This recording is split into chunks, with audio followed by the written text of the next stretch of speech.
সুপ্রভাত আর শুভ মহালয়া। আজকে আমরা রয়েছি কালপাতে, আর ঘুম থেকে উঠেই উই আর তো অবাক, সামনে কিন্নার কৈলাস। এই যে সেই কিন্নার শিবলিঙ্গ, এই যে, আর নিচে ভোরে এ ফর অ্যাপেল, কত আপেল হয়ে রয়েছে। একটু পরেই যাব, চুরি করবো আপেল। তাড়াতাড়ি ফ্রেশ ট্রেশ হই, আর এই আপেলের লোভ সহ্য হচ্ছে না। আর এরপরে তো যেতে হবে রোগী ভিলেজ, সুইসাইড পয়েন্ট। ফ্রেশ ট্রেশ হয়ে ব্রেকফাস্ট হয়ে গেল, আর এখন যাব হচ্ছে কালপা সুইসাইড পয়েন্ট আর রোগী ভিলেজে। আর এসে আপেল বাগানে একটুখানি আপেল চুরি করব, মানে চুরি করবো না, মানে জিজ্ঞাসা করেই একটুখানি আপেল বাগানে ঢুকবো। ঢুকে একটু দেখবো কি কি করা যায় আর কটা আপেল খেতে পারি। জাস্ট ব্রেকফাস্ট করলাম, এবার যাচ্ছি সুইসাইড পয়েন্ট কালপা। পুরো হিমাচল জুড়েই আপেলের বাগান, আর এখন আপেলের মরশুম চলছে। আর যেখানেই যাচ্ছি সেখানে এইরকম আপেল আপেল আর আপেল।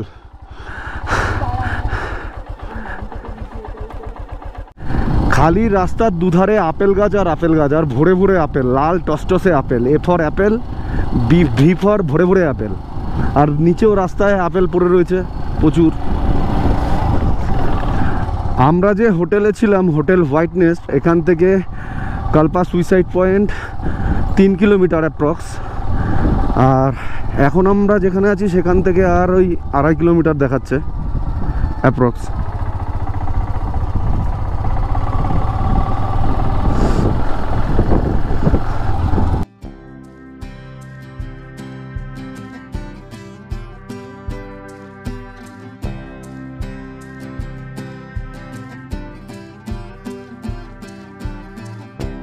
আর সেই ডেঞ্জার রাস্তায় উঠলাম না, এখনো উঠিনি, কিন্তু ভিউ খুব সুন্দর এখান থেকে, ভিউ মারাত্মক ভিউ।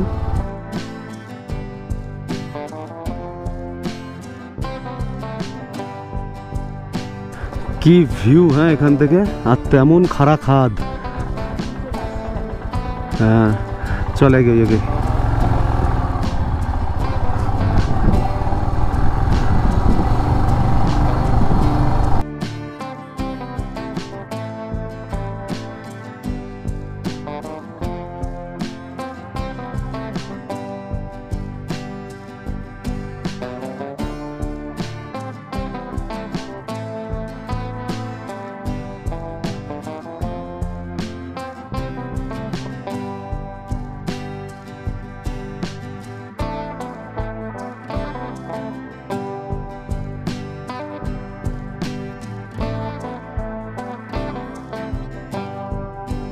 পাইন ফরেস্টের মধ্যেটাও কিন্তু বেশ সুন্দরই লাগছে, বল সোমা? হ্যাঁ, একদম ঘন পাইন ফরেস্ট।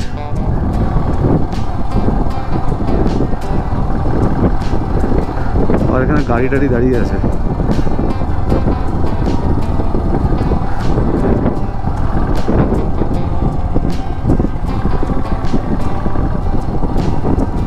আমরা চলে এসেছি কালপা সুইসাইড পয়েন্টের কাছে, আর 300 মিটার এখান থেকে। এবারই সেই ডেঞ্জারাস রাস্তা শুরু, রেলিং করে দিয়েছে।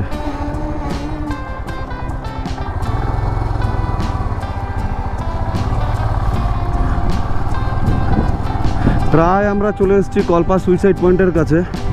এই যে এখন তো রাস্তায় রেলিং করে দিয়েছে পুরো, এখন আর সেরকম ব্যাপার নেই কিছু। এই যে কালপা সুইসাইড পয়েন্ট।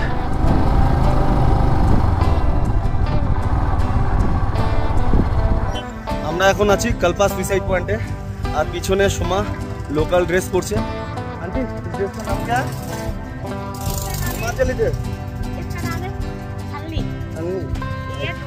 আচ্ছা হ্যাঁ, তো আমিও পরে তারপর একটু ড্রোন শট নিয়ে নেবো এখান থেকে।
আছি কালপা সুইসাইড পয়েন্টে, যেটা কালপা সিটি থেকে 3 কিলোমিটার দূরে, আর এখান থেকে যাব হচ্ছে রোগী ভিলেজ।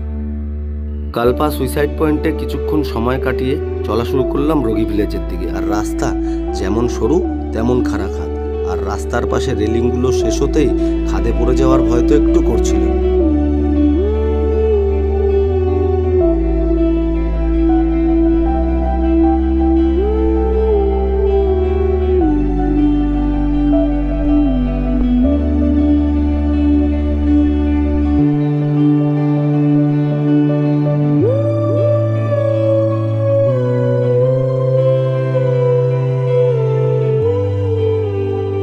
প্রায় 3-3.5 কিলোমিটার রাস্তা পেরিয়ে অবশেষে এসে পৌঁছলাম 8530 ফিট উচ্চতার রোগী ভিলেজে।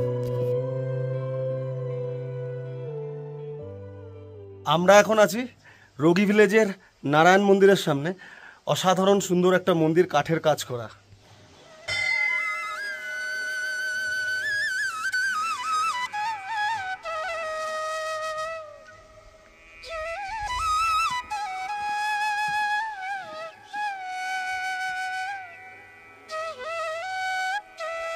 মন্দির ঘোরা হয়ে গেল, এবার আবার হোটেলের দিকে ফিরে যাচ্ছি।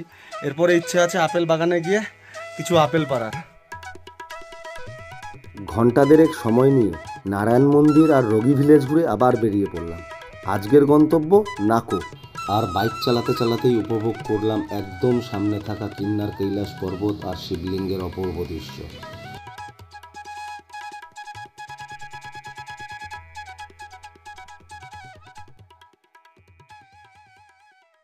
রোগী ভিলেজ থেকে বেরিয়ে এসে আমরা এখন হোটেলের সামনে আপেল খেতে চলে এসেছি, মানে আপেল বাগানে, আপেল ক্ষেত না। আর এখানে এত আপেল, আপেল আকার, মানে যেখানেই দেখাচ্ছি সেখানেই বড় বড় আপেল। এই যে আপেলই আপেল, মানে খাবো, তুলবো না কি করব বুঝতে পারছি না। আর নিচেও কত আপেল পড়ে।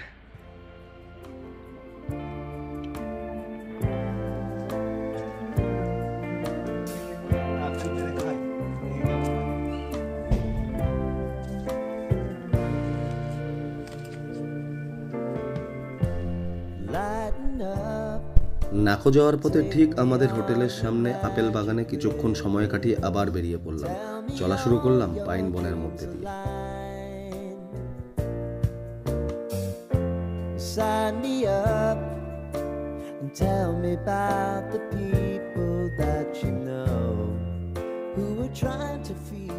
যেতে যেতে হঠাৎ দাঁড়িয়ে পড়তে বাধ্য হচ্ছিলাম।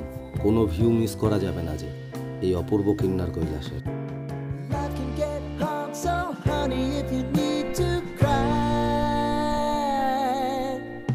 just come share my pillow and rain, rain, go away.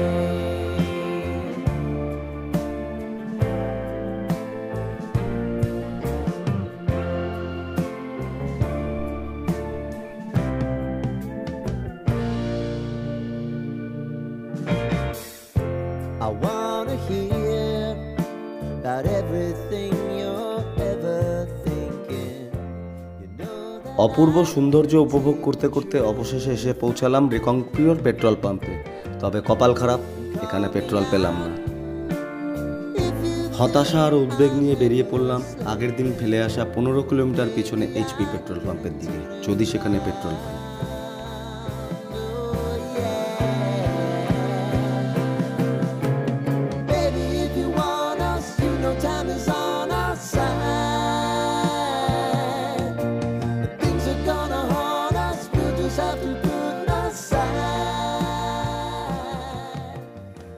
অবশেষে চলে আসলাম পেট্রোল পাম্পে। ফুল ট্যাঙ্কি পেট্রোল ভরলাম আর কিছু পেট্রোল নিয়ে নিলাম পেট্রোল জারিখানে, যাতে সামনের রাস্তায় পেট্রোলের জন্য ভয় পেতে না হয়। পেট্রোলের টেনশন মিটিয়ে আবার শুরু করলাম পথ চলা। আর হ্যাঁ, একটা জিনিস বলতেই ভুলে গেছিলাম, আমি যে রাস্তা দিয়ে যাচ্ছি, অ্যাকচুয়ালি আমরা যে রাস্তা দিয়ে যাচ্ছি, এই রাস্তাটার নাম হচ্ছে ইন্দো তিব্বত হাইওয়ে, যেটা শুরু হয় সিমলা থেকে। আরেকটা ইনফরমেশন দিয়ে রাখি, আমরা যে পেট্রোল পাম্প থেকে পেট্রোল ভরলাম সেটা হচ্ছে রেকংপ্রিয় থেকে 15 কিলোমিটার পেছনে, যেটা আগের দিনই পেয়ে গেছিলাম, কিন্তু তখন ভরা হয়নি। আর রেকংপ্রিয়র পেট্রোল পাম্পের পরেও আরেকটা পেট্রোল পাম্প আছে, তবে রেকংপ্রিয় বা সেই এইচপি পেট্রোল পাম্পটা থেকেই পেট্রোল ভরিয়ে নেওয়া ভালো, যাতে আগে অসুবিধা না হয়।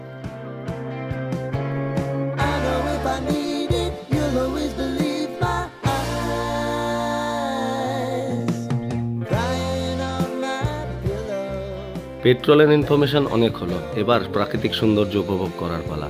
আর যেতে যেতে দাঁড়িয়ে পড়লাম রাপচি ওয়াটারফলের সামনে। আর এই ওয়াটারফলের সামনেই রাপচি নামে আছে ক্যাফে, যদি চান এখানে কিছুটা সময়ও কাটাতে পারেন।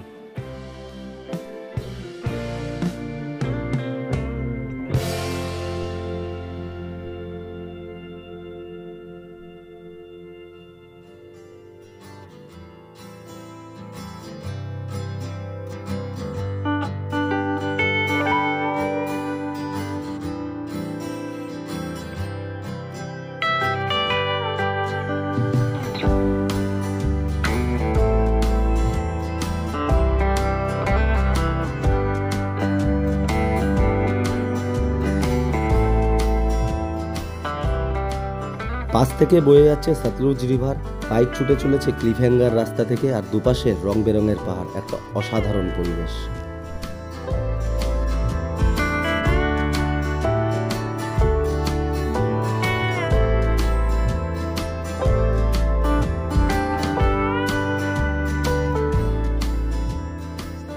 বাইক চালাতে চালাতে হঠাৎ করে দাঁড়িয়ে পড়ছি, দাঁড়াবই না কেন, চারিদিকে যে এত সৌন্দর্য, কখনো নদী, কখনো পাহাড়, কখনো স্নো ক্যাপ মাউন্টেন।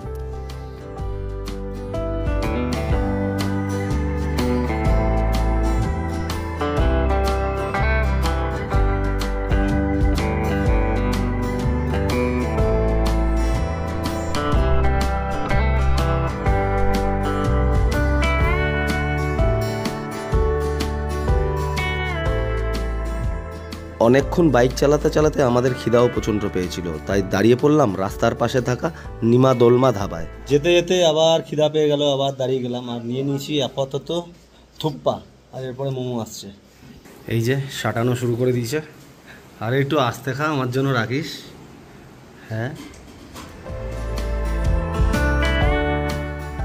ধাবায় খাওয়া দাওয়া করে বেশ কিছুক্ষণ সময় কাটিয়ে আবার বেরিয়ে পড়লাম। যখন বেরোলাম তখন বাজে সন্ধ্যা 6:30, কিন্তু সন্ধ্যা হলেও রোদ তখনও আছে।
এখন আমরা দাঁড়িয়ে আছি পুলিশ চেকপোস্ট ডুবলিংয়ের সামনে, আর এখান থেকে ভিউটা দেখুন, নিচ থেকে সতলুজ রিভার বয়ে গেছে।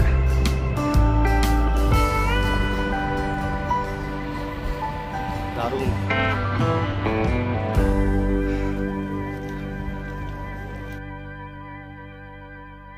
ডুবলিং চেকপোস্টে আমাদের আইডি কার্ড চেক করে আবার বেরিয়ে পড়লাম, আর পা দিলাম স্পিতিতে। আর যতই এগোচ্ছি সৌন্দর্য যেন আরও বাড়ছে, আর যত এগোতে থাকলাম ক্রমশ যেন সবুজ কমে আসলো।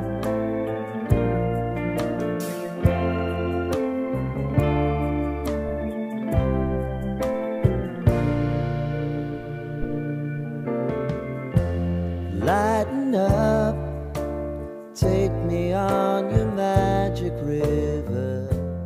Tell me চলার পথে সতলুজ রিভারের শেষ ব্রিজ পেরোতেই পাহাড় যেন আমাদের আরও ঘিরে ধরলো। শুধু মাথার উপর ডায়ে বায়ে পাহাড় পাহাড় আর পাহাড়ই পাহাড়। tell me about the people. এতটা রাস্তা চলে আসলাম, একটা জিনিস ভেবে পাচ্ছিলাম না, কোথায় যে ক্যামেরা অফ করব, কোথায় ক্যামেরা অন করব।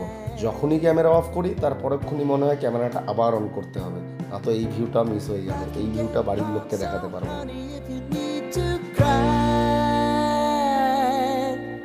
just come share my pillow and rain, rain, go away.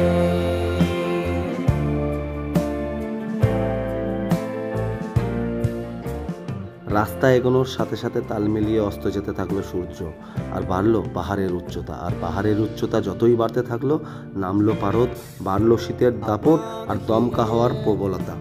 About everything you're ever thinking, you know that I can take the truth.